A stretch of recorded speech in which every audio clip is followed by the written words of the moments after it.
akoze indimi zitandukanye yakoze za tekana yarakoze vyimazeyo akora kibido Jean Pierre Nimbona yakoze tamba akora n'amagaba yakoze nyinshi zitandukanye ariko zose related n'umudiho w'ikirundi miko gatuvugana kwa telefone tukumwe na August Burundi abona yuko yamaze kutubwira ati je kabisa namaze gutegurasha ico kuyaga n'abakunzi b'umuziki mu rusangi mbese n'abakunzi banje abona yuko aza kutubwira viziki no ndirimbo yiwe ndakwiratira mbese bitandukanye vyagiye bivugwa haba ku magagiye ategura gatandukanye yagiye ategura nuko August ndagwaye kaze August meze neza amahoro neza bigi umwaka mwiza watwese msaza watwese kabisa tubere umwaka mwiza tujye ntutuge ni hujya kandi wewe tuzovugana imibog tuzovugana mu cumbi kiye kimwe werabizi nyene kabisa dukwe kwisubiramwe ahogo karibu cyane umwaka mwiza mwese n'abakunzi ba Black FM bose umwaka mwiza urakoze cyane gose bwana August Burundi nawe umwaka mwiza kabisa no ku muryango wawe wose urakoze cyane twanze tugushimiye kuno munsi wo tuganiye live amaso mu yandi ubugira kandi umwaka utanguye nubwo shimire na Black FM nayo yambere namvugiye ko kuva umwaka utanguye zo ntari umugisha ro mbandanye n'izindi no kwirebe vraiment nturavugirayo nibarampa kandi uko kwezi woza wumva ngo niduhembwe nawe gashaka ko bajya bigenga nanjye nzobarinda bibaza murebe company usaba umushahara nibaraguha ikiganiro kweli ni hatari baramugayeko anyway August imbeko za kundirimbo yawe ndakwiratiye je ndagusubizima gatoyi ku byaranze ndavuga higa mwateguye mu mwaka wahera of course ko twabivuze tuzavuga kuvyekeye indirimbo nihigana iganwa best influencer ingiye iteguwe twabyumvise ibyo bimeze byose ukambe tugushimire tunagufese ko n'ikintu kizawakoze benshi barashika banakunza bavuze bati abantu baba influencer bari bagiwe ariko muri kano kanya bararose platform icyumve cyaje gute hamna tubwiye muri rusangi gagiye yari imeze twe twumve tuvyo nuto twage duhura natwo twage tutwumva murakoze cyane nibaza ko igihe nari ngaho muri Black FM mu nyakira mu mana iteka nkaza navuze ko hari igikorwa nshaka kuzoshira mu kongera muri we company bariko mumbaza kuvyekeye sabakuru dukunda Burundi ko itari yabaye bitewe n'imvo zitari zituvuye ko n'imvo z'amagara ubwo ndavuga ko hari ikindi kintu tuzava dukora gishobora kunezeza abarundi cyangwa se gishobora kwerekana ishusho nziza y'igihugu cy'u Burundi muri make yari rya projet ariko ndavuga isanzwe narayanditse ndayifise kuko ni project zizo zirakorwa mu mwaka kabiri mu rwego rukurikirana rw'Irebe Company ikivugo cya Irebe Company dukunda Burundi hanyuma kandi mu kunda Burundi ni mu mvugo no mu ngiro cy'ikivugo cyo no mwaka cya Irebe Company ni kunda mu mvugo no mu ngiro twebwe ko rero iyo ndirimbo ndakwiratira nayo yari sanzwe ariko ndayandika ari sanzwe ihari ariko kwiratira igihugu kwiratira ibyiza by'igihugu ariko kadukiratira n'abakirimwo babikora bakora ibyiza cyane mpamvu twacitwita ijyantuze Best Influencer Award ibyiza by'iwacu umunezero wacu bari gihe cyo bifana iyo ndirimbo neza cyane nibaza ko tubaye abantu ba mbere barose akagegezo kuyaga namwe kuva niriya Irebe Best Influencer Company Best Influencer Award ibaye ikanarangira neza yasi ku nshuro yayo ya mbere wewe nka boss canke nk'uwanditse projet wakiriye gute imyidogo y'abana bariya kuko twagiye tubona imyidogo igenda itandukanye nitwigize tubona ahantu wigeze ugicushikirije aka kanya naho twofata umunota umwe wagicushikirije hamagisha tugenda direct ku ndirimbo yawe rusangi wabonye impamvu rumwe ntabemera cyane impamvu ntabemera cyane mwabibonye ni bya bibazo byanyu ego reka nshimire cyane ahubwo bivuye ku mutima kwanza badufashe mu mugongo cyane ama media namwe murimo badufashe mu mugongo make yagikorwa ko muri yo mutabana n'ibintu gukoreka nkuko mwabibonye tushimire cyane bivuye ku mutima aba influencer babyitabiriye n'abantu bagiye baduteza ibibanza bitandukanye dukoreramo urabona ko muri arena turashimira ahantu hose twagiye turakorera haba amanama cyangwa ibiki ariko reka rero cyane icyo ashimira rwego inzego za leta kubera ko twarashigikiwe bihagije nabonye inzego zitandukanye zari zaje kudushigikira zivuye mu bisata bitandukanye harimo n'umushikiranganji w'ugwaruka abandi bubahwa bose bari bahari bose ndabashimiye reka hama rero imyidogo nayo murabizi nta nyamibu gahonzi kandi burya ngo umuntu mushasha utera amabavu hama ikindi naco tiburya ikintu kitajemwo akantu ntikiba ari ikintu kiboneka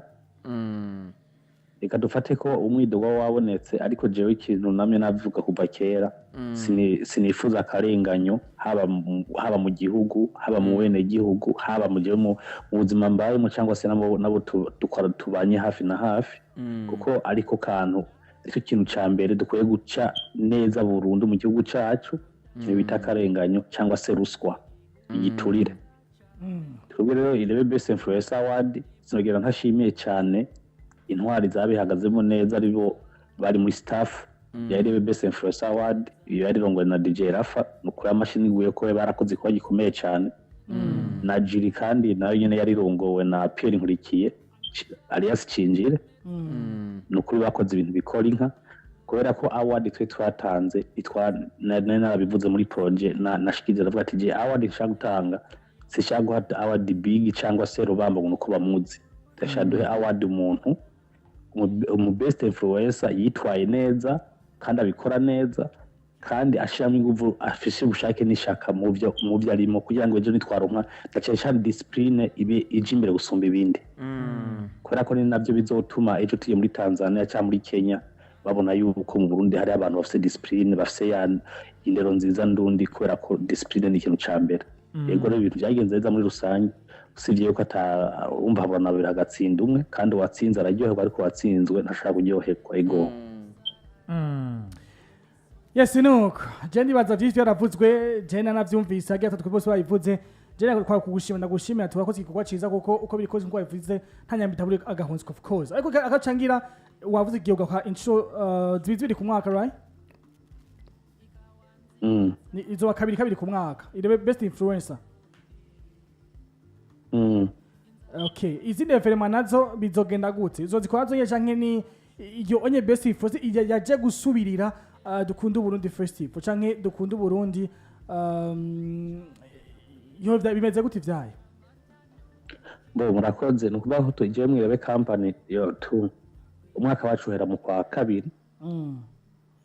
muri make nk'umwaka twe nturahera bitewe n'igihe irebe company yugururiwe muri mu kwa kabiri nyuma yaho tuzokora conference tuvuga ibikorwa bizokurikira mwirebe company uko twifuza kujyama na gato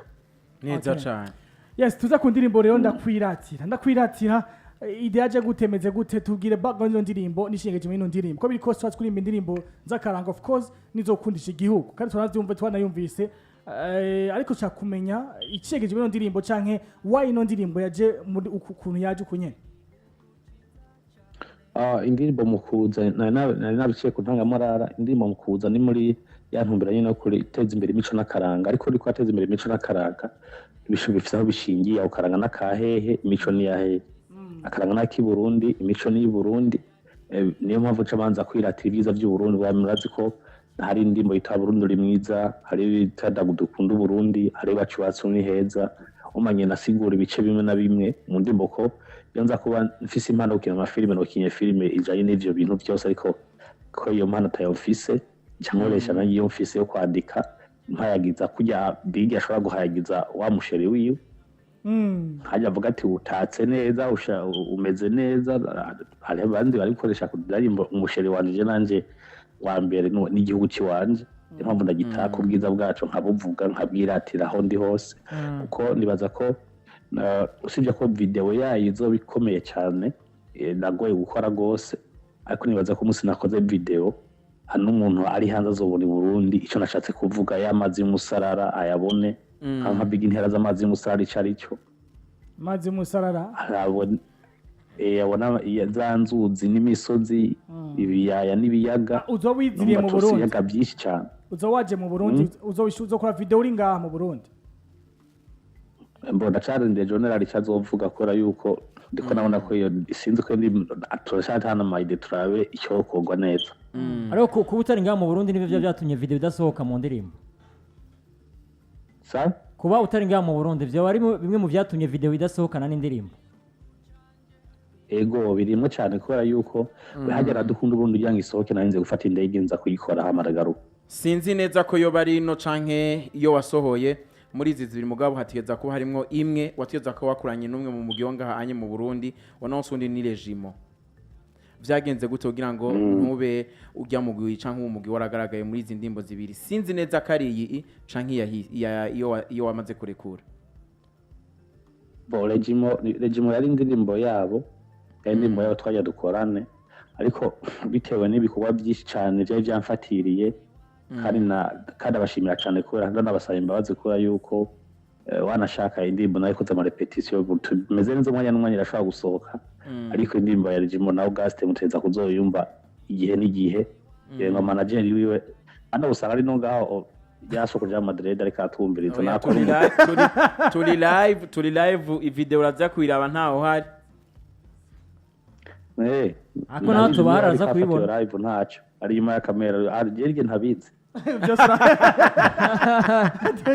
uramufashe ibanze vura kubwira ikintu ngume ngo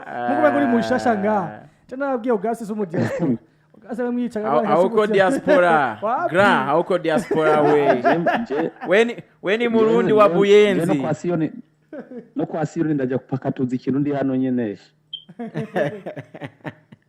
no Auguste umujamara atari nyuma ya kamera aradira usuko biri ko solo ni bon anyway ino ndirimbo rero yakoze yasohotse ariko ivyo akazi nagize nkibona canke nkibo itanga kuyumva irya mbere nararavye muri ndirimbo yakoze na Call the Magic mu gihe ufise studio ya Irebe Music kandi ufise na producer bakomeye hariho bamwe batunazi banashaka Bedi Best ni yari oya Ati Bedi Best ni ujya sekira bamwita gute Bedi Best ari wiwe nawe ni tuve ko mutora afite ibicubiro wabo kandi ujya muhunga arancitse kweri na papa niyo narindi afite ibicumi ameze nk'umukizwa ameze nk'umukizwa ari cyane ari implique cyane ntacyo gatondenza nawe gaso gaso akabazo ufise why gukorana na Kore mu gifite undi producer akafite na Irebe yawe ukafise byose wawe ugashima gukorana n'undi mu producer ugasimba mu rugi wawe bivuge ko wa mu rugo utabizeye canke bimeze gute urakoze cyane no kuvuga je urugero ni runyene ndi ku telefone ndi kumurika ikiganiro murabona ndiko ndavugira kuri Black FM mwanamba gitiko iki ku Mirebe FM utakora ikiganiro umva nubwo tufise ibintu muri Mirebe company dukora sinabifata kabiri by'iwaje ndifata nanjye nifata nk'umuntu wo hanze yabyo kugira ngo mabisanga hari byo ndiko ndica yo ide yije aho kandi icyo mwamenya nuko Call the Magic ari mu producer wa kera sije ko ndirimbo na riri every niwe yatanguye bujya okay kandi sanzwe fise umuproducer wanje kuva mu bihumbi 2010 yitwa Zero Peti nawe nyene bujya hari mu kuboko kwiwe ari muri Tanzania ubu no kuvuga ko byo abantu benshi twagira batangurana kuko no munsi nidutara ntuvana ko nimo mubona na Big tukiri kumwe naho rimwe na rimwe ankwepa uyu ni kameze jewe ndahari naho nagiye gusa kiyose ko nagiye niyo minsi nagiye Dubai kurangura nagaruze ntacyo tuzoja mu cyumba mu jambo rimwe nako navuga ati niyo mpamvu ari kuri Black FM no munsi nayiko ndi kwirebe ariko nanashimye cyane ko remwe abere mwanyumviriye ko kandi usanga nabandi baca bamparara bace bampa bose bacagutama niwo wacagwamagana niwo wahinga umvirize mukanya anyway ariko kandi ndabashimira cyane kubera ko muri ko muduze ko muradufasha mu rugendo rw'amakaranga nongera mpamagarira abantu abakunzi b'indimbo z'akaranga kubananya bazisaba ku maradiyo amagana ndi kumazimba ko ndabona menga kariro kagabanutse mugani wa mugabo ati tuduza akariro n'ubundi asante sana ariko Auguste urana kumwe kwatujana ariko kandi hamwe bamwe bakunzi bawe bavuze bati ntagende tutavugisha ni ya peri imwe canke zibiri kugira bumve yuko azi umwe na rimwe umuntu akunda yekara gishashe kiri gicaye kavuga ikintu runaka bakebwa mwumviriza sinzi yuko dumwe gatatu twumungo telefone nk'umutanki 3 canke 4 amaje tugiye turangiza 66 biza kuvuga na Auguste murahawe ikaze ariko kandi tuba tuyaga muri minota gusitana isigaye kugira